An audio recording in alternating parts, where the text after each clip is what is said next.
అని అంటే బ్రతికిస్తే మేము సంతోషిస్తాం. నీ పేరుని బట్టి నీ నామాన్ని బట్టి మేము ప్రార్థిస్తాం. ఎప్పుడైతే నువ్వు మమ్మల్ని బ్రతికిస్తావో సంతోషిస్తాం. ఆత్మలో తిరిగి నింపబట్టం గురించిన దైవజనుడి యొక్క ఆసక్తి, ఆతృత, ఆశ, ఆలోచన,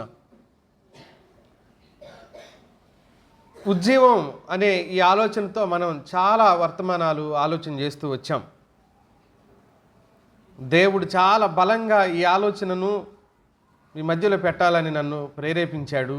ఆ కారణం చేత ఈ విషయాలను మీ దృష్టికి తీసుకొని రావటం జరిగింది.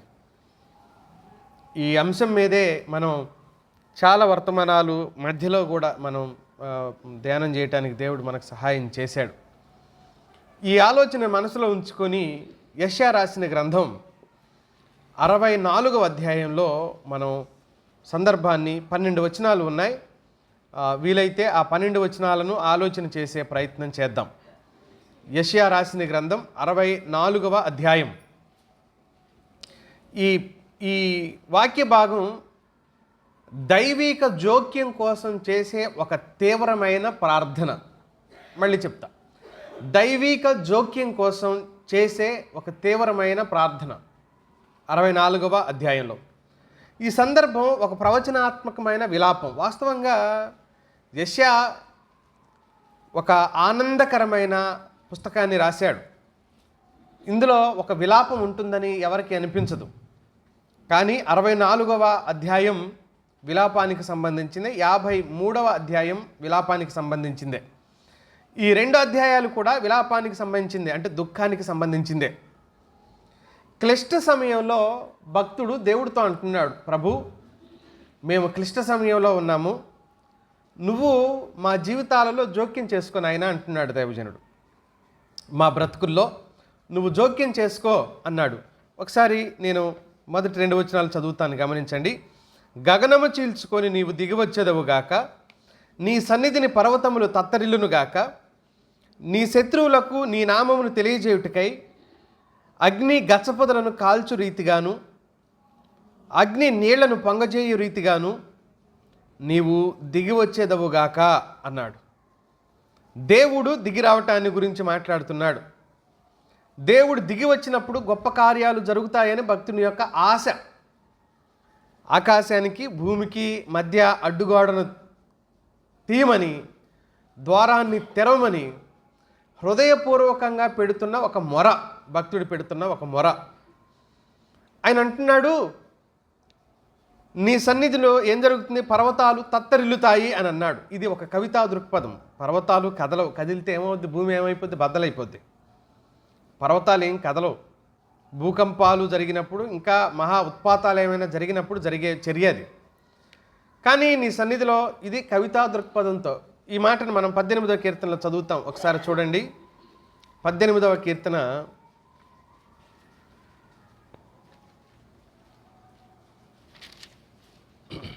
9వ వచనంలో చూడమ్మా.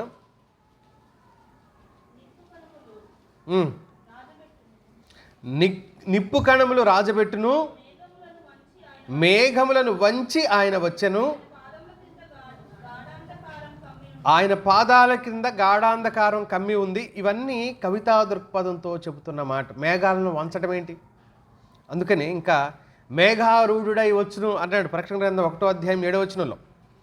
ఇవన్నీ ఏంటంటే కవితా దృక్పథంతో కూడిన ఆలోచనలు, మాటలు.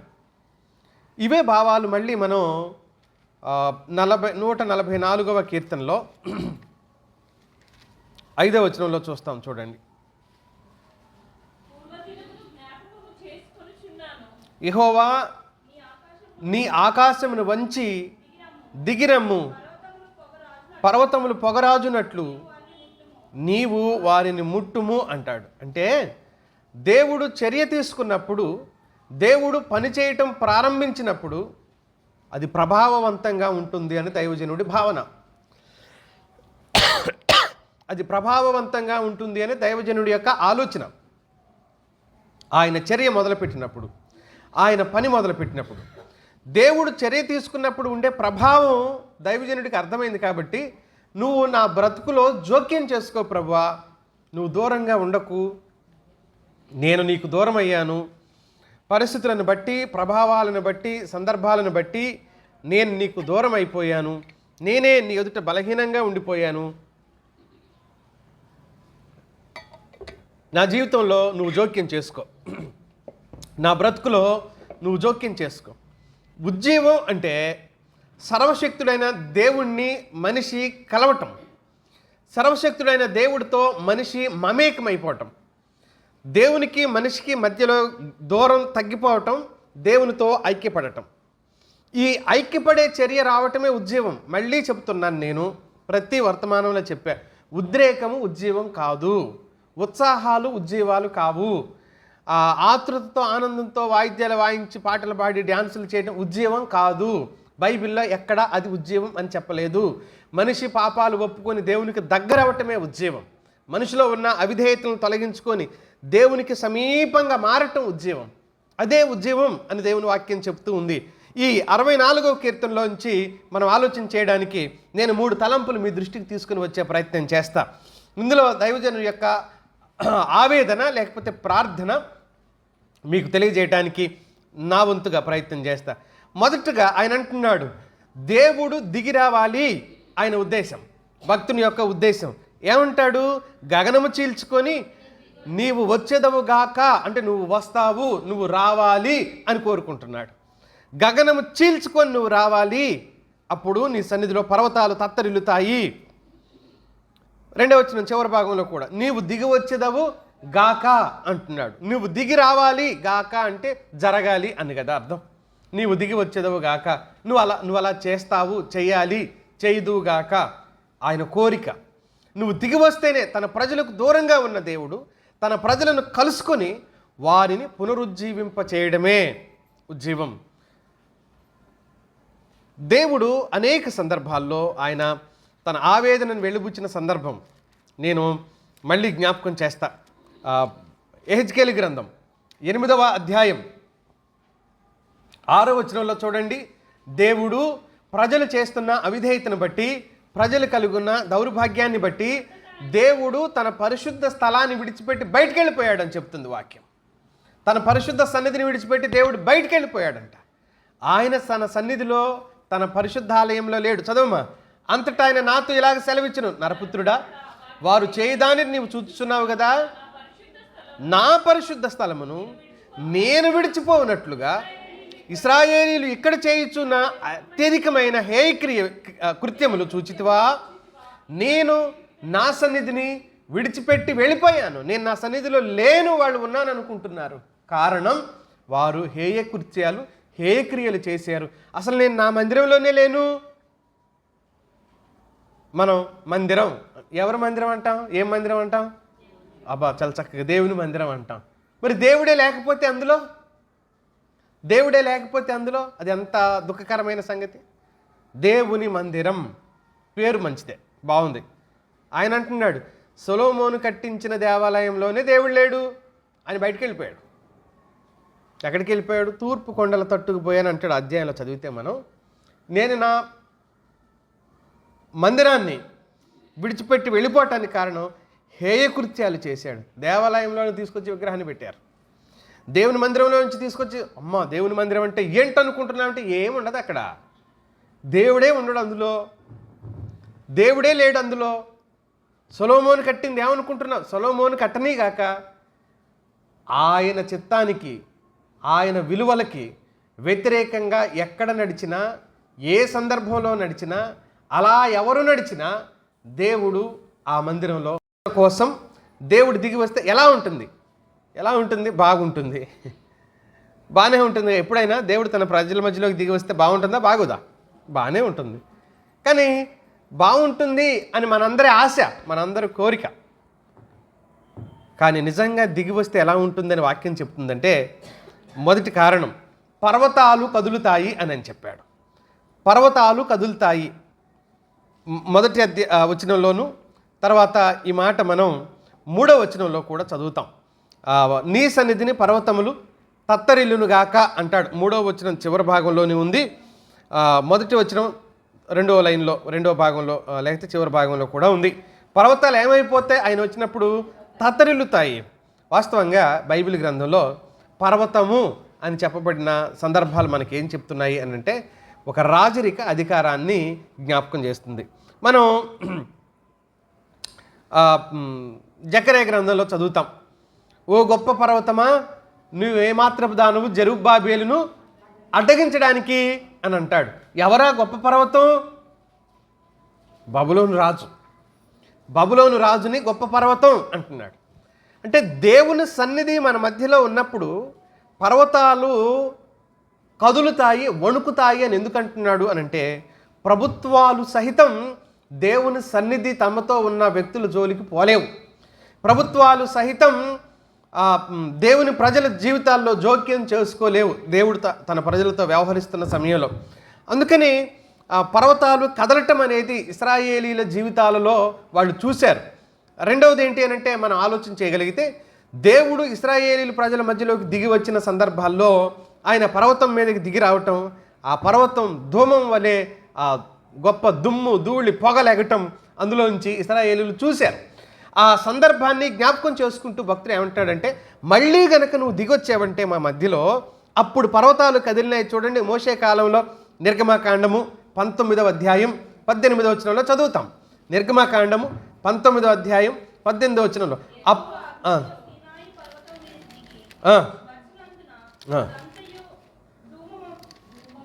ధూమమై మాయను అనే మాటను చదువుతాం.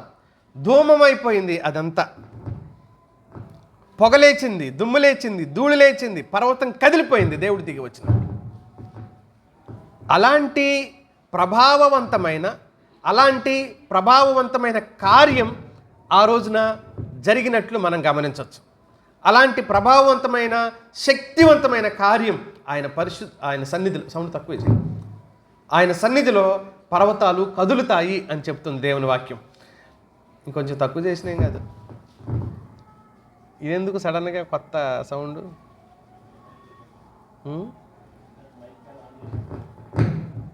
ఆఫ్లోనే ఉందండి ఇది. సరే, నువ్వేం చేయకు. మళ్ళీ కదులుతాయి అని అంటున్నాడు. ఇదే మాట చిన్న ప్రవక్త నహూము గ్రంథంలో కూడా 1వ అధ్యాయం 5వ వచనంలో మనం చదువుతాం. నహూము గ్రంథం 1వ అధ్యాయం 5వ వచనం.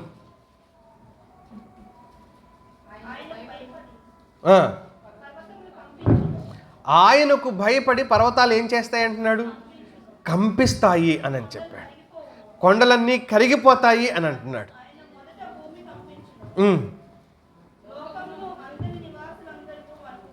కదిలిపోతారు అని చెప్తున్నాడు. ఇది రెండో రాకడ సమయంలో యేసుక్రీస్తు ప్రభువారు ఈ భూమి మీదకి దిగి రాబోతున్న సందర్భాన్ని సూచించే ఒక సూచనగా పాత నిబంధనలో చాలాసార్లు ఈ విషయాలు దైవజనులు చెప్పారు.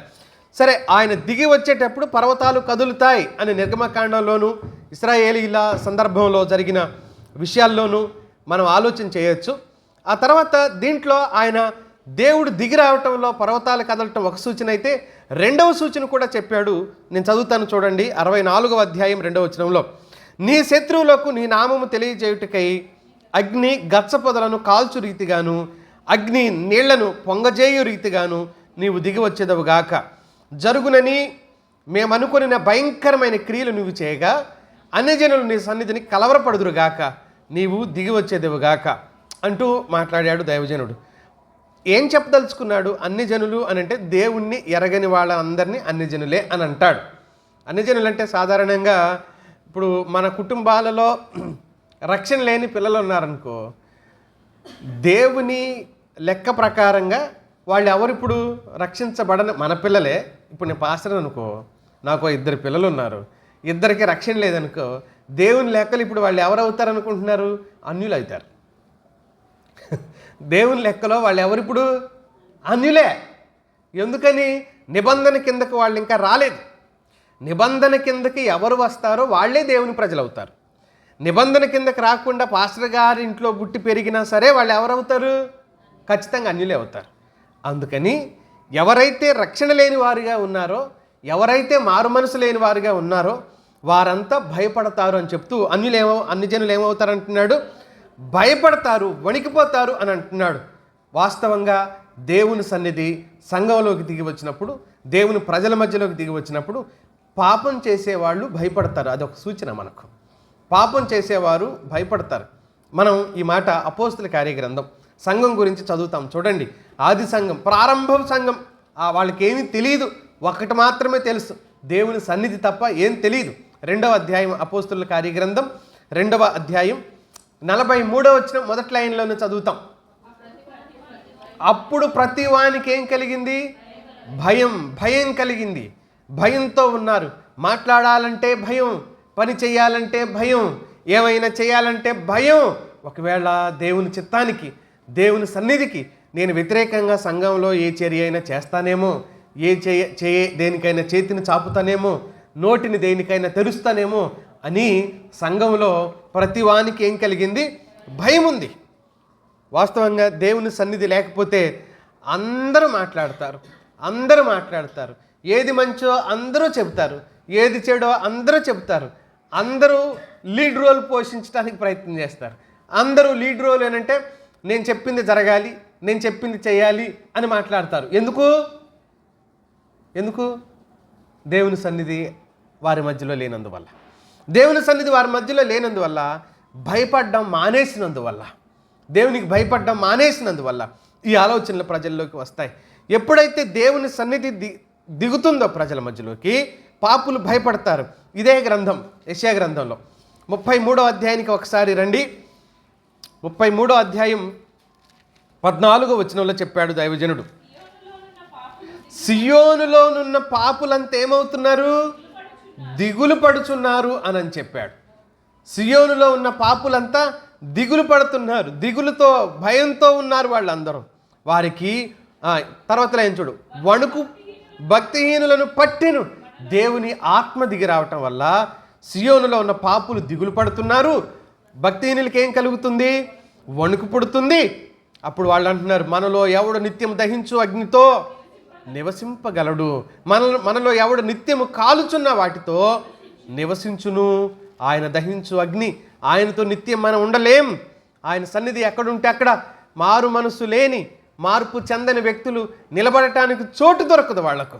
వారు ఆయన సన్నిధిలో ఉండటానికి సహించలేరు, ధైర్యం చాలదు వాళ్లకు. అందుకనే దేవుని వాక్యం చెబుతుంది, నువ్వు దిగిరా అంటున్నాడు దైవజనుడు. నువ్వు దిగిరా, దేవుడు దిగి రావటమే ఉజ్జీవం. ఆయన దిగి వస్తే పాపులు భయపడతారు. ఆయన దిగి వస్తే శక్తివంతమైన కార్యాలు ప్రజలు చూస్తారు. 3వ మాట చెప్తాను చూడండి. ఆయన దిగి వస్తే ఏం జరుగుతుంది?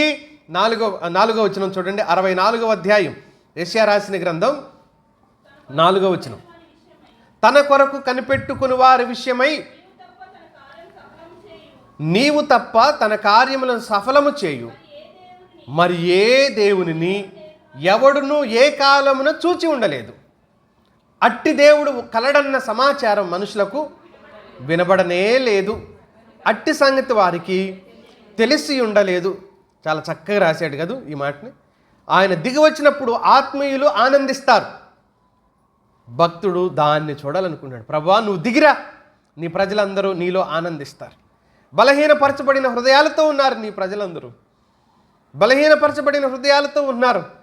బ్రతుకునేదో ఈడ్చుకొస్తున్నారు తప్ప నిజమైన సంతోషం, నిజమైన సంతృప్తి నీ ప్రజల్లో లేదు ప్రభువా.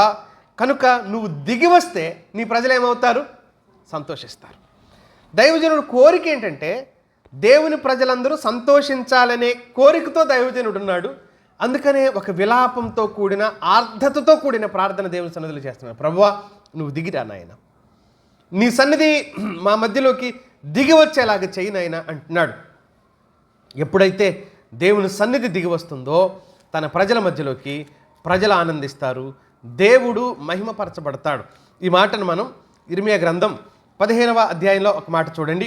16వ వచనంలో ఇలా ఉంది దేవుని వాక్యం. నీ మాటలు నాకు దొరకగా నేను వాటిని భుజించి తిని, సైన్యములకు అధిపతి ఒక యెహోవా దేవా నీ పేరు నాకు పెట్టబడిన గనుక నీ మాటలు నాకు సంతోషమును, నా హృదయమునకు ఆనందం కలుగుచున్నది అని అన్నాడు. ఆనందం, ఇది చూడాలనుకుంటున్నాడు భక్తుడు. దైవజనుడు కోరిక ఏంటంటే దేవుని ప్రజలందరూ ఆనందించాలి, సంతోషించాలి. దేవుని ప్రజలందరూ దేవునిలో ఆనందించటం. అందుకనే నీతిమంతులైన ప్రజల కోసం 97వ కీర్తనలో ఏమంటాడు?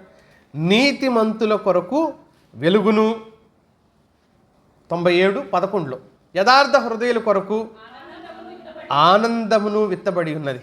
నీతిమంతుల కొరకు వెలుగు, యథార్థ హృదయుల కొరకు ఆనందం విత్తబడింది అని చెప్పాడు. విత్తబడింది అనే పదం ఎంత అద్భుతంగా వాడాడో. విత్తబడింది అంటే విత్తనం వేస్తే అది మొలకెత్తిన తర్వాత అదేమవుద్ది, పెద్ద వృక్షాలుగా మారిపోతాయి. అంటే దేవుడు విత్తిన ఆనందం చిన్నదిగానే కనబడుతున్నా అది వారి జీవితంలో ఫలభరితంగా మారిపోతుంది అని చెప్పాడు. అది వారి జీవితాల్లో ఫలించేదిగా అవుతుంది అని చెప్తున్నాడు. ఈ ఆనందాన్ని చూడాలి నేను, అయితే నువ్వు దిగిరా నీ ప్రజల మధ్యలోకి అంటున్నాడు దైవజనుడు. ఈ ఆనందాన్ని నేను అనుభవించాలి, నీ ప్రజలు అనుభవించినట్లుగా నువ్వు నీ ప్రజల మధ్యలోకి దిగిరా ప్రభువా అని చెప్తున్నాడు. ఇది 3 ఆలోచనలు. దేవుడు దిగి వస్తే ఏం జరుగుతుందంటే పర్వతాలు కదిలిపోతాయి అని చెప్పాడు. ఆ సన్నిధికి సూచనగా పాత నిబంధనలో చూస్తాము. అలాగే పాత నిబంధన ప్రవక్తల గ్రంథాల్లో ఆయన సన్నిధి దిగిరావటం గురించి చెప్పబడుతున్న సందర్భం ఏం చెబుతుంది అని అంటే అధికారులు సహితం దేవుని సంఘాన్ని, దేవుని ప్రజల్ని ఎదురించలేకపోతారా అన్న విషయం చెప్తుంది. రెండో విషయం, పాపులు భయపడతారు అని చెప్పాడు. దేవుని సన్నిధిలో పాపం చేసేవారు భయపడతారు, వారు దేవుని సన్నిధిలో నిలవలేరు అని అంటే అక్కడి నుంచి ఆయన వెళ్ళిపోవాలి లేదా మారు మనసు అయినా పొందాలి. మూడో విషయం చెప్తున్నాడు, నీతిమంతులు ఏం చేస్తారన్నాడు, 4వ వచనంలో ఏమన్నాడు, సంతోషిస్తారు. నీతిమంతులు సంతోషిస్తారు. దేవుని సన్నిధి ఎప్పుడైతే దిగి వస్తుందో అప్పుడు దేవుని ప్రజలు సంతోషిస్తారు. నేను రెండవ విషయానికి వెళ్తాను. రెండో విషయం మనకేం చెప్తుంది అని అంటే 3 ఆలోచనలు అందులో కూడా నేను జ్ఞాపకం చేయడానికి ప్రయత్నం చేస్తాను. ఉజ్జీవానికి అడ్డంకిగా ఉన్నదేంటో దైవజనుడు గుర్తించాడు. అక్కడ ఉజ్జీవానికి అడ్డుగా నిలబడుతున్నదేంటో దైవజనుడు గుర్తించి ఆయన ఏం మాట్లాడుతున్నాడో ఒకసారి చూద్దాం.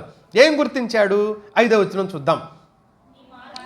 నీ మార్గములను బట్టి నిన్ను జ్ఞాపకం చేసుకొనుచు సంతోషంగా నీతిని అనుసరించు వారిని నీవు దర్శించుచున్నావు. చిత్తగించుము, నీవు కోపపడితివి, మేము పాపులమైతిమి, బహుకాలము నుండి పాపములలో పడి ఉన్నాము, రక్షణ మాకు కలుగునా అంటున్నాడు. రక్షణ మాకు కలుగుతుందా ప్రభు? మేము రక్షణ పొందుకునే అవకాశం ఉందా అంటే ప్రజలు పాపాన్ని గొప్పగా భావించారంట. వాస్తవం ఏం చెప్తున్నాడు? 2 భాగాలు చెప్తున్నాడు 5వ వచనంలో. నీ మార్గాలను బట్టి నిన్ను జ్ఞాపకం చేసుకుని సంతోషంగా నీతిని అనుసరించే వారిని నువ్వు ఎట్టాగు దర్శిస్తావు. ఆయన ఎవరిని దర్శిస్తాడో అర్థమవుతుంది. అయితే ఇప్పుడు నువ్వు మమ్మల్ని దర్శించట్లేదు, మా జీవితాలలో ఎలాంటి ఉద్యమం రావడం లేదు అంటే దానికి గల కారణం మేము పాపులమైతిమి, బహుకాలం నుండి మేము పాపములలో పడి ఉన్నాము అని అన్నాడు. ప్రభువా మేము పాపములో పడిపోయాం.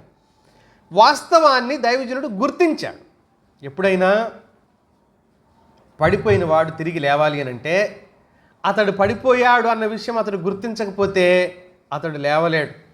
10 మంది చెప్పినా అతడికి అనిపించకపోతే అతడు లేవలేడు.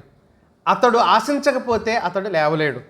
కనుక భక్తుడు అంటున్నాడు, దైవజనుడు అంటున్నాడు, మేము పాపులమైతిమి, బహుకాలం నుండి మేము పాపంలో పడి ఉన్నాం. పాపాన్ని అతిశయంగా ప్రేమించే వాళ్ళు కూడా ఉన్నారు మిత్రులారా. లోక విషయాలు, శరీర కార్యాలకు అతిశయించేవాళ్ళు, లోక విషయాలను బట్టి సంతోషించేవాళ్ళు ఉన్నారు. పాపాన్ని గొప్పగా భావించడం, ఈ విషయాన్ని పౌలు ఎలా మాట్లాడాడంటే ఫిలిప్పీలకు రాసిన పత్రిక 3వ అధ్యాయం 19వ వచనంలో దైవజనుడు చాలా బాధపడ్డాడు. కొందరు ఇలా ఉన్నారు అంటూ, నాశనమే వారి అంతము, వారి కడుపే వారి దేవుడు. ఎక్కడెక్కడ సిగ్గుపడాలో అక్కడ సిగ్గుపడడానికి బదులుగా ఎలా ఉన్నారంట, అతిశయపడుతున్నారు. చేసేది తప్పైనా సరే ఇదే రైటు అన్నట్టుగా మాట్లాడుతున్నారంట. చేసేది భూ సంబంధమైన వాటి మీదనే మనస్సుంచుతున్నారంట. ఇది పాపమని గుర్తించలేకపోతున్నారంట, ఇది తప్పు అని అర్థం చేసుకోలేకపోతున్నారంట. ఫిలిప్పీ పత్రిక 3వ అధ్యాయం 19లో మనం చదువుతున్నాం. కనుక అది తప్పు అని గుర్తించినంత వరకు మనిషి అందులో నుంచి బయటికి రాలేడుగా. బురదలో ఉన్నాడు అనుకోండి, అయ్యో నేను బురదలో ఉన్నానే అనే భావన అతడికి రాకపోతే అందులో నుంచి అతడు బయటికి రాలేడు. అంతేగాని వాళ్ళు లేరా, వీళ్ళు లేరా, ఇంకొకళ్ళు లేరా, మరొకళ్ళు లేరా అనుకుంటే ఆయన ఎప్పుడు బయటకు వస్తాడు అందులో నుంచి? ఆయన ఎప్పటికీ బయటికి రాలేడు. నేను శుద్ధుడిని అవ్వాలి అనే భావన అతడిలో కలిగితే అతడు అందులో నుంచి బయటికి వచ్చే అవకాశం ఉంది. ఉద్యమానికి అడ్డుగా ఉన్నది ఏంటంటే పాపాన్ని పాపంగా భావించలేకపోవటం, పాపాన్ని ఒక రకంగా గొప్పగా భావించటం కూడా ఉజ్జీవానికి అడ్డుగా ఆటంకంగా మిగిలిపోయింది అన్నాడు. రెండో విషయాన్ని చెప్తాను చూడండి. పాపం వల్ల కలుషితమైపోయాం. 6వ వచనం చూస్తాం ఇప్పుడు చూడండి. మేమందరము అపవిత్రుల వంటి వారమైతిమి, మా నీతి క్రియలన్నీ మురికి గుడ్డ వలెనాయను అని చెప్పాడు. మా నీతి క్రియలన్నీ కూడా మురికి గుడ్డగా మారిపోయింది అని అన్నాడు. పాపం వల్ల కలుషితమైపోయాం ప్రభు. మేము మందిరానికి వస్తూనే స్వనీతి, గర్వం, అసూయ, ద్వేషం మనల్ని అపవిత్రంగా చేసి దానిని మనం మనసులో ఉంచుకోవటం వల్ల దేవుని దృష్టిలో మనం ఎలాగ మారిపోయాము అని అంటే పాపులుగా, కలుషితమైపోయిన వ్యక్తులుగా మారిపోయాం. సత్యం వినయంలోకి నడిపిస్తుంటే అసత్యం తిరుగుబాటుకు, పాపంలోకి నడిపిస్తుంది మనిషిని. సత్యమైనది మనిషిని విధేయతలోకి, వినయములోకి నడిపిస్తుంది. అసత్యం తిరుగుబాటుకి, పాపంలోకి నడిపిస్తుంది మిత్రులారా. అందుకని దేవుని వాక్యం చెప్తూ ఉంది, మేము ఇక్కడ కలుషితమైపోయాం. ఈరోజు ఒప్పుకోవాల్సింది ఏంటంటే మనిషి తనలో ఉన్న అవిధేయతను బట్టి, దేవా నేను కలుషితమైపోయాను. ఎక్కడ కలుషితమైపోయాడో ఇతడు అక్కడ గుర్తించగలగాలి కదా. చాలామంది గుర్తించకపోవటమే పతనానికి కారణమవుతుంది. గుర్తించకపోవటమే అతడు నాశనం అయిపోవడానికి కారణమవుతుంది. మీరు బహుశా మీ వరకు వచ్చినాయో లేవో, నేను సువార్త కరపత్రిక ఒకటి టైటానిక్ అనే పేరుతో సువార్త కరపత్రిక 10-12 ఏళ్ల క్రితం, దాంట్లో టైటానిక్ కూలిపోవటానికి లేక సముద్రంలో మునిగిపోవటానికి గల కారణం ఏంటో విశ్లేషణ చేస్తూ దాన్ని సువార్త చెప్తూ చివరిలో ముగించేసామన్నమాట ఆ పత్రికని. దాంట్లో ఎన్నోసార్లు వాళ్ళకి రేడియో సిగ్నల్స్ వచ్చాయి. టైటానిక్ షిప్ మునిగిపోవడానికి ముందు, మీ ముందు పెద్ద ఐస్బర్గ్ ఉంది, నీటిలో తేలి ఆడుతున్న ఐసు మంచు కొండ ఉంది, దాన్ని మీరు ఢీకొట్టబోతున్నారు. వాళ్ళకి రేడియో సిగ్నల్స్ చాలా వస్తాయి అప్పటికే. ఆ కెప్టెన్ ఏమంటాడు అని అంటే, దిస్ ఈజ్ అన్సింకబుల్ షిప్ అన్నాడు. ఇంకో మాట కూడా అంటాడు ఆయన, దేవుడు కూడా దీన్ని ముంచలేడు అంటాడు. దేవుడు కూడా ఈ షిప్ని, దేవుడు ఎక్కర్లా, కొండకు గుద్దుకుంటే మునిగిపోయింది అది. దేవుడు ఏం చేయి జాపనక్కర్లా అలాంటి విషయాలకి. అంటే వాళ్ళ నమ్మకత్వం, అతి విశ్వాసం అంటాం చూడండి, ఓవర్ కాన్ఫిడెన్స్ అంటాం చూడండి. చెప్పినా కూడా వినలా. చెప్పక చెడిపోయే వాళ్ళు ఉంటారు, వింటాం కదా. అయ్యో తల్లి లేదు వాడికి, తండ్రి లేడు, ఎవరు పంచున పెరిగాడు కాబట్టి చెప్పేవాడు లేక ఏమైపోయాడు, చెడిపోయాడు అంటాం. మరి తల్లిదండ్రులు అందరూ చెడిపోతే వాడిని ఏమంటాం, దౌర్భాగ్యుడు అంటాం. అటువంటి దౌర్భాగ్యుడు అంటాం. అందరుండి చెప్పంగా చెడిపోతే, చెప్పంగా చెడిపోయినోడిని చెడంగా చూడాలంటారు. చెప్పంగా చెడిపోయినోడిని చెడంగా చూడాలి. ఇంక చేసేది ఏముంది, వాడు వినడు కదా, చూడటమేగా. ఇక్కడ అంటున్నాడు దైవజనుడు, మా పాపం ఏంటో మాకు తెలుసు ప్రభు, మా నీతి క్రియలన్నీ ఎలా ఉన్నాయి అంటున్నాడు, మురికి గుడ్డలు, మేము కలుషితమైపోయాం ప్రభువా అన్నాడు. కలుషితమైపోయామో లేదో అనేది వ్యక్తిగా ఆ మనిషి గుర్తించే వరకు అతడు సమస్యల నుంచి బయటికి రాడు. ఓ దైవజనుడు ఇలా అన్నాడు, మచ్చలు వస్తాయి చూడండి, ఒళ్ళంతా తెల్ల మచ్చలు వస్తాయి. దాన్ని మనం సాధారణమైన భాషలో, వాడుక భాషలో బొల్లి అంటాం కాదు, అంతేనా? బొల్లి రోగం అని అంటాం. అది కూడా ఒక జబ్బు, స్కిన్ డిసీజ్, అది చర్మానికి వచ్చే ఒక రోగం, అది దాన్ని బొల్లు రాదు. ఇప్పుడు అది మచ్చలు కనపడగానే పోయి డాక్టర్ దగ్గరికి పోయి వైద్యం చేయించుకోవాలా? ఆహా నేను తెల్లబడుతున్నానని ఆనందపడాలా? బొల్లి రోగం వస్తున్నాడు ఎవడు అనుకున్నాడంట, ఆహా నేను బలి తెల్లబడుతున్నానే అని. పాపాన్ని గుర్తించిన వాడి స్థితి కూడా ఇలాగే ఉంటుంది మిత్రులారా. పాపాన్ని గుర్తించిన వ్యక్తి జీవితం కూడా ఇలాగే ఉంటుంది. బొల్లి రోగం అది జబ్బే, అది సమస్యనే. ఆ మనిషి దేహాన్ని, లోపల భాగాలను సహితం బలహీనపరుస్తూ ఉంటే తెల్లబడుతున్నాను అనుకుంటే ఎలా? అంత అజ్ఞానంగా మనిషి ఎందుకు ఆలోచించాలి? కనుక ఈయన గుర్తించాడు, మా పాపం వల్ల మేమేమైపోయాం అంటున్నాడు, కలుషితమైపోయాం. మేము అంతకుముందు పాపాన్ని గొప్పగా భావించాం ప్రభు, 5వ వచనంలో అన్నాడు. 6వ వచనంలో మా పాపం వల్ల మేమేమైపోతున్నాము, కలుషితమైపోతున్నాం అన్నాడు. 3వ మాట కూడా చెప్పాడు 6వ వచనంలోనే. ఏమంటాడు? ఆకులాగా మేము వాడిపోతున్నాం. పాపం మనిషిలో నశింపజేసే క్షయం, నశింపజేసే క్షయాన్ని, పాడు చేసేదాన్ని వేగవంతం చేస్తుంది. మనిషి జీవితంలో పాపం అనేది తొందరగా మనిషిని నాశనం చేయడానికి పాపం కారణమవుతుంది. దేవుని జీవం నుంచి కూడా వేరు చేస్తుంది మనిషిని. ఈయన అంటున్నాడు, ఆ పాపం మాలో ఉండటం వల్ల ఎండిపోయిన ఆకులాగా మా బ్రతుకులు మారిపోయాయి, ఎండిపోయిన ఆకులాగా మా జీవితాలు మారిపోయాయి అని అన్నాడు. అంతేకాదు, పాపం మనిషిని స్థిరంగా ఉంచదు అని కూడా చెప్పాడు. పాపం మనిషిని స్థిరంగా ఉంచదు. మొదటి కీర్తనలో చదువుతాం కాదు మనం, 4వ వచనంలో చదవండి. దుష్టులు అలాగున ఉండక గాలి చెదరగొట్టు పొట్టు వలె ఉందురు అన్నాడు మొదటి కీర్తన 4వ వచనంలో.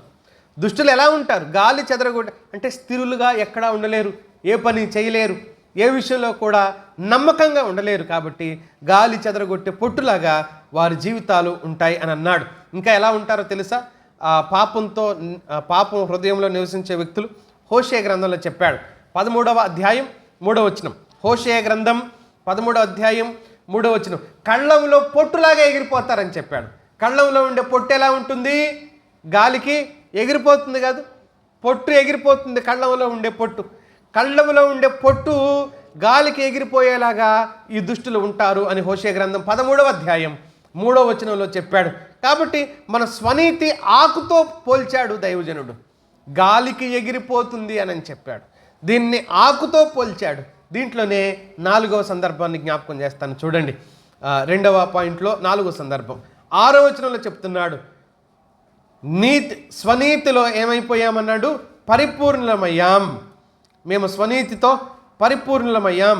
చూడండి మళ్ళీ ఒకసారి 6వ వచనం చదువుదామా? 60. మా నీతి క్రియలన్నీ మురికి గుడ్డలైపోయాయి అని అన్నాడు. మురికి గుడ్డలుగా మారిపోయాడు. స్వనీతిలో పరిపూర్ణత. ఇక్కడ చెబుతున్న స్వనీతి తెలుగు బైబిల్లో చాలా ప్లెయిన్గా ఈ పదాన్ని రాశాడు. కానీ స్వనీతి అని చెప్పబడిన, లేకపోతే యెషయా అనే గ్రంథకర్త రాసిన ఈ పదం చాలా భయంకరమైన పదాన్ని రాశాడు అక్కడ ఆయన. మనము మంచి నీతి అనే మంచి పని చేశాం అని మనం అనుకుంటున్న ఆ పదం ఏదైతే ఉందో, ఆయన ఏం రాశాడు అక్కడంటే, మీకు అర్థం కావటం కోసం నేను ఈ మాట చెప్తా, తప్పుగా అనుకోకండి, ఆలోచించడానికి ప్రయత్నం చేయండి. ఏమంటాడు అనంటే, స్త్రీకి కలిగిన రక్తస్రావం ఏ బట్టతోనైతే తుడుచుకుంటారో ఆ బట్టతో పోల్చాడు. స్త్రీకి కలిగిన రక్తస్రావాన్ని తుడుచుకుండిన ఆ బట్టతో. అందుకని ఏమన్నాడు? మురికి గుడ్డ అని ఒట్టిగానే రాసేసాడు. అంత రాయలేక దీంట్లో ఒట్టి మురికి గుడ్డ కాదు. అక్కడ ఒరిజినల్ గ్రీక్ హెబ్రీ స్క్రిప్చర్స్లో చెప్పిన మాట ఆ మురికి రక్తాన్ని తుడిచిన ఆ గుడ్డతో పోల్చాడు. అంటే మనం నీతి అనుకున్న దాన్ని దేవుడు ఎంత అసహించుకుంటున్నాడో ఆలోచించండి ఒకసారి. మనము నీతి అనుకుంటున్న దేవుడు ఎంత అసహించుకొని బాధపడుతున్నాడో ఆ పదాన్ని ఆయన రాయించవలసి వచ్చిందో ఆలోచించండి. స్వనీతి ఎప్పుడు కూడా దేవునికి అసహ్యం కలుగుతుంది మిత్రులారా. నేను మంచి చేశాను, నేను ఉపకారంగా ఉన్నాను, నేను అది చేశాను, దేవుడు చెబితే మన గురించి అది మంచి. కానీ పదే మనం చెప్పుకోవటం వల్ల దానివల్ల ఎలాంటి ప్రయోజనం లేదు. మనం రోమపత్రికలో చదువుతాం 10వ అధ్యాయం 3వ వచనంలో పౌలు నాటి ప్రజల గురించి మాట్లాడుతూ ఇలా అన్నాడు. 10వ అధ్యాయం 3వ వచనంలో, ఏలైనగా వారు దేవుని నీతిని ఎరుగక తమ స్వనీతిని స్థాపింపబూనుకొనుచు స్వనీతినే నిలబెట్టడానికి, స్థాపించడానికి ప్రయత్నం చేశారు. కానీ ఏం చేయలేదు? దేవుని నీతికి లోబడలేదని చెప్పాడు. స్వనీతిని స్థాపించాలనుకున్నారు, స్వనీతిని లోకానికి కనుపరచాలి అని అనుకున్నారు. దేవుడు దాన్ని ఒప్పుకోడు కూడా. కనుక ఈ 4 ఆలోచనలు మనకేం తెలియజేస్తున్నాయి అని అంటే, పాపం వల్ల మనిషి ఎలా నష్టపోయాడు. ఉద్యమానికి ఇవన్నీ అడ్డంకులుగా మారాయి మిత్రులారా. పాపం వల్ల కలుషితమైపోయారు, పాపాన్ని గొప్పగా భావించారు, దానివల్ల ఆకులాగా వాడిపోయే స్థితికి, అస్థిరమైన బలహీనమైన స్థితికి మనుషులు వెళ్ళిపోయారు. ఆ తర్వాత ఆ స్వనీతిలో పరిపూర్ణులైపోయారు. కనుక దైవజనుడు దిగిరా ప్రభు, నువ్వు దిగి వస్తే మా జీవితాలు బాగుపడతాయి. మూడో మాట చెప్తాను చూడండి. ఉజ్జీవాన్ని మనం ఎలా పొందగలం? మరి ఇలాంటి పరిస్థితుల నడుమ ఉజ్జీవాన్ని ఎలా పొందగలం? ఏం చేస్తే పొందగలం? 7వ వచనంలో భక్తుడు మాట్లాడుతున్నాడు. నీ నామమును బట్టి మొరపెట్టువాడు ఒకడునూ లేకపోయిను, నిన్ను ఆధారం చేసుకున్నట్టుకై తన్ను తాను ప్రోత్సహించుకునేవాడు ఒకడునూ లేడు. నీవు మాకు ముఖము చాటు చేసుకుంటివి, మా దోషముల చేత నీవు మమ్మను కరిగించావు ప్రభు. కనుక అలా కాదు. 8వ వచనం అంటాడు, యెహోవా ఇప్పుడు అంటున్నాడు, నీవే మాకు తండ్రివి. మేమంతా ఎవరమంటే మేము జిగటమన్ను కదూ, మేము జిగటమన్ను కదయ్యా, నువ్వే మాకు తండ్రివి. ఎలా పొందగలం ఉజ్జీవాన్ని అని అంటే, ఉజ్జీవాలన్నింటిలో కూడా మొదట ప్రార్థన ఉంటుంది మిత్రులారా. ప్రార్థన ఉంటుంది, పశ్చాత్తాపం ఉంటుంది. 6వ వచనం అంతా కూడా పశ్చాత్తాప విలాపం. పశ్చాత్తాప పడుతూ ఏడుస్తున్నాడు దైవజనుడు. ప్రభువా 5, 6 వచనాలు రెండు కలిపి పశ్చాత్తాపంతో ఏడుస్తున్నాడు దైవజనుడు. మేము స్వనీతిలో మునిగిపోయాం, మా నీతి క్రియలన్నీ రోత మురికి గుడ్డతో సమానమని మాకు అర్థమైపోతుంది ప్రభు అని చెప్పి దైవజనుడు దుఃఖపడిన సందర్భం. ఇక్కడ ఉజ్జీవం అన్నింటిలో కూడా ప్రార్థన ప్రముఖ పాత్ర వహిస్తుంది అని మనం ఆలోచన చేయొచ్చు. అది 8వ వచనంలో ఆయన చేసిన ప్రార్థన. నువ్వే కుమ్మరివి, నువ్వు మాకు తండ్రివి, మేము జిగటమన్ను, నీవు కుమ్మరివాడువు, మేమందరము నీ చేతి పని, మమ్మల్ని సరిగ్గా చెయ్యి ప్రభువా, మమ్మల్ని సరిగ్గా చెయ్యి. ఆ కుండ ఏ విధంగా అతని చేతిలో తనకు అనుకూలమైన పాత్రగా మార్చబడుతుందో, కుండ అవుతుందో, కూజ అవుతుందో, కప్పు అవుతుందో, సాసర అవుతుందో, ఏదవుతుందో అతడి చేతిలో ఏది ఆ మట్టి ఏ రూపానికి అది చేరుతుందో అతని ఇష్టం. ఇప్పుడు నువ్వు మాకు తండ్రివి, కుమ్మరివి, నువ్వే, మమ్మల్ని నువ్వు మలుచు అంటున్నాడు. నీకు అనుకూలమైన వ్యక్తులుగా ఉండటానికి మమ్మల్ని నువ్వు మలుచు ప్రభువా అంటున్నాడు. ఈరోజు ఉజ్జీవం అక్కడి నుంచే ప్రారంభమవుతుంది మిత్రులారా. ప్రభువా నన్ను మలుచు, నాలో పనికిరాంది తీసివేయి, నాలో స్వనీతిని తొలగించేసాయి, నన్ను సరిచేయి అని అడగటమే ఉజ్జీవానికి ముఖ్యమైంది, మూలమైంది. ఆ పై వచనాల్లో కూడా చూడండి. 63వ అధ్యాయం యెషయా గ్రంథంలో 16వ వచనంలో అంటాడు, మాకు తండ్రివి నీవే అని అన్నాడు. యెహోవా నీవే మా తండ్రివి అంటాడు మళ్ళీ అదే వచనంలో 2 సార్లు. నువ్వు గనక విడిచిపెడితే మా బ్రతుకులు ఆగమన్న సంగతి మాకు తెలుసు నాయన. ఇది ఆయన దుఃఖం. నువ్వే గనక విడిచిపెడితే మా బ్రతుకులు ఏమైపోతాయి, కనుక విడిచిపెట్టుకు, నువ్వు మాకు తండ్రివి అన్నాడు. 2వ మాట ఏమన్నాడు చూడండి దేవుడిని ఆయన 9వ వచనంలో చూడండి. యెహోవా అత్యధికంగా కోపపడకుము, మేము చేసిన దోషమును నిత్యము జ్ఞాపకం చేసుకొనకుము, చిత్తగించుము, చూడుము. అసలు ఎలా బ్రతిమలాడుతున్నాడు చూడండి. యెహోవా అత్యధికంగా కోపపడబోకునైనా, మేము చేసిన దోషాన్ని బట్టి నిత్యము జ్ఞాపకం చేసుకోబోకు, ఆ కోపాన్ని చిత్తగించుము, చూడుము, దయచేయము. ఎలా బ్రతిమలాడుతున్నాడు, బాగుంది కదా ఆయన బ్రతిమలాడే పద్ధతి.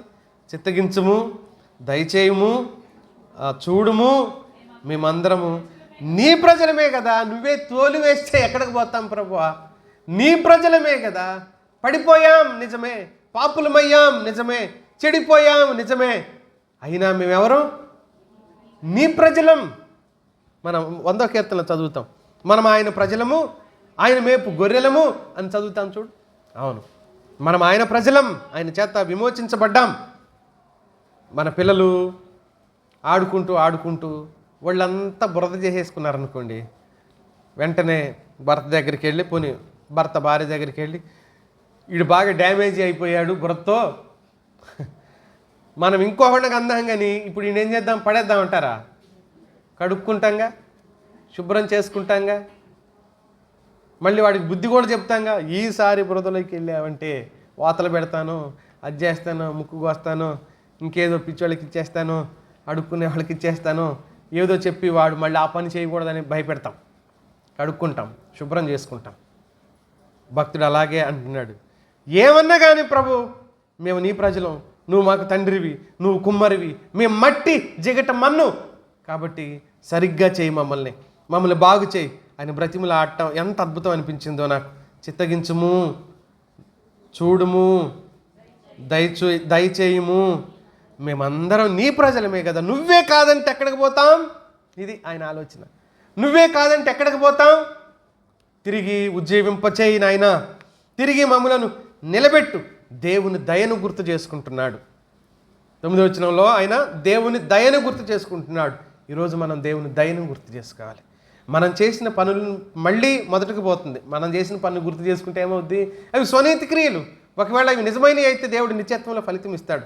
వాటిని బట్టి ఊరికే వాటిని ఇక్కడ జ్ఞాపకం చేసుకుంటే అవి మురికి గుడ్డలుగానే దేవునికి మరింత బాధను కలుగజేస్తాయి. దేవుడే దయ చూపాలని కోరుతున్నాడు. ఆయన ఎలాంటి వాడో తెలుసా? 30వ అధ్యాయం అక్కడే చూడండి. 30వ అధ్యాయం యెషయా రాసిన గ్రంథంలోనే 18వ వచనం చూడండి ఒకసారి. కావున ఆయనకి ఏముంది మనసు నిండా? వీళ్ళు ఎప్పుడు అడుగుతారా? 30వ అధ్యాయం 18వ వచనం. వీళ్ళు ఎప్పుడు అడుగుతారా? అప్పుడు ఏం చేయాలనుకుంటున్నాడు ఆయన? దయ చూపాలనుకుంటున్నాడు. వీళ్ళు అడిగితే బాగుండును. ఏమని అడగాలి? దయచూపు ప్రభువా అంటే బాగుండును, నేను దయ చూపాలనుకుంటున్నాను. మిమ్మల్ని కరుణింపవలనని ఆయన నిలబడి ఉన్నాడు.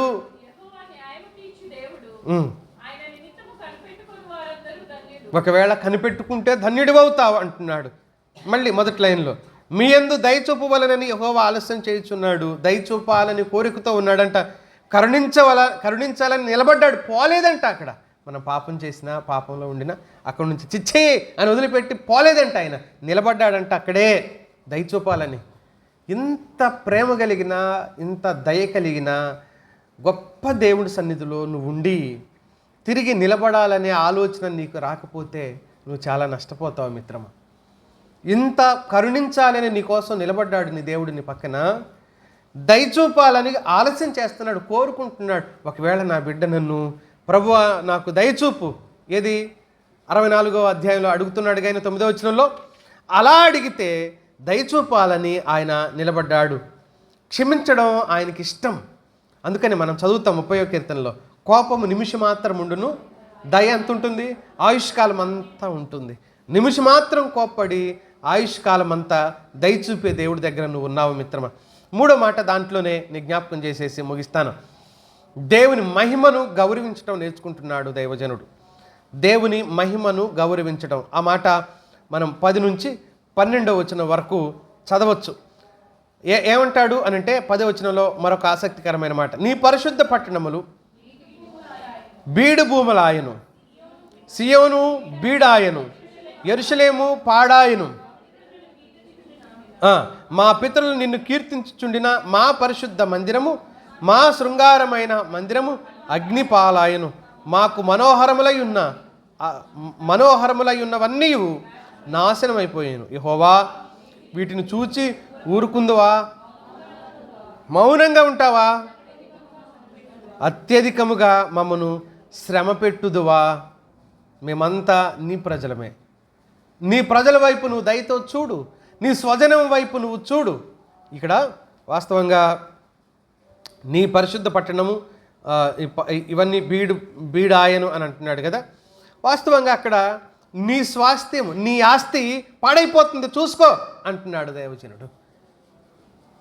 వాళ్ళకంటే రక్తం ఇచ్చి కొనబడ్డ వాళ్ళం మనం. ఎవరికంటే? పాత నిబంధన ప్రజల కంటే. తన రక్తం ఇచ్చి కొనబడిన ప్రజలు నష్టపోతుంటే చూస్తూ ఊరుకుంటావా అని కన్నీరు కార్చవలసిన సమయం ఇది మిత్రులారా. మనమంతా నీ ప్రజలు నీ రక్తం ఇచ్చి నీ ప్రాణం పణంగా పెట్టి నువ్వు సంపాదించిన ప్రజలు నష్టపోతుంటే చూస్తూ ఎలా ఊరుకుంటావు తండ్రి? కనికరించు, కార్యం చేయి అని మనం ప్రార్థించవలసిన అవసరం ఉంది. భవిష్యత్తును దృష్టిలో ఉంచుకొని మాట్లాడుతున్నాడు. ఈ 12వ వచనంలో మేము నష్టపోతుంటే మౌనంగా ఉంటావా అని ప్రశ్నిస్తున్నాడు. వద్దు నాయనా, అలా ఉండకు. వెంటనే నువ్వు పని చేయి. ఊరుకుందువా, మౌనంగా ఉందువా? అది 12వ వచనం సారాంశం. ఆయన వాస్తవంగా ఎలా ఉంటాడంట? 62వ అధ్యాయానికి రండి. మొదటి వచనంలో చూడండి.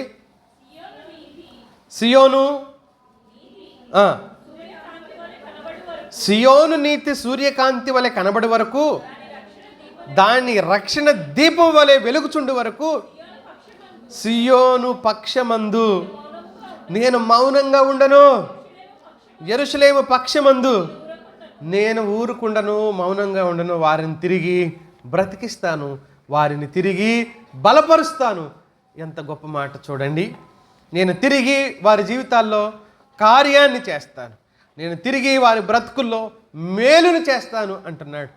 ప్రియమైన స్నేహితులారా, మిత్రులారా, ఇప్పుడు చెప్పండి, మనం ఉన్నతుడైన దేవుడు, నేను మౌనంగా ఉండను, మిమ్మల్ని బాగు చేసే వరకు నేను మౌనంగా ఉండను, మిమ్మల్ని స్థిరపరిచే వరకు నేను మౌనంగా ఉండను, నేను ఊరుకుండను అని ఆయనే అంటున్నప్పుడు, ఆయనే మాట్లాడుతున్నప్పుడు మనం ఆయన సహాయాన్ని కోరుకోకుండా ఇదే భక్తి అనుకుంటూ, ఇదే జీవితం అనుకుంటూ స్వనీతిని స్థాపింపబూనుకున్నారు ఇశ్రాయేలీలు.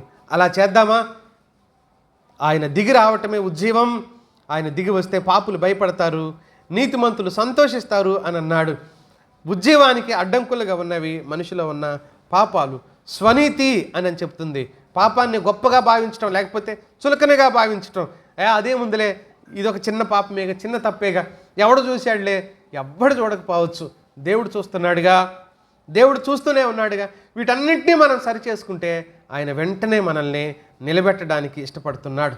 ఉజ్జీవాన్ని పొందటానికి దేవుని వాక్యం ఏం చెప్తుంది?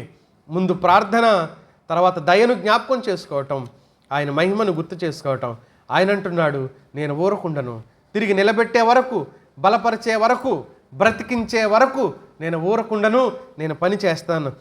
అడిగితే బాగుండు, నా ప్రజలు నన్ను అడిగితే బాగుండు, నేను దయ చూపాలనే ఉన్నాను, నాకు మీ మీద కోపం ఏమీ లేదు, మీకు దయ చూపాలనే నేను ఆశిస్తున్నాను అంటున్న మంచి దేవుని వైపుకి మనం తిరుగుదామా? తలలు ఉంచుదాం.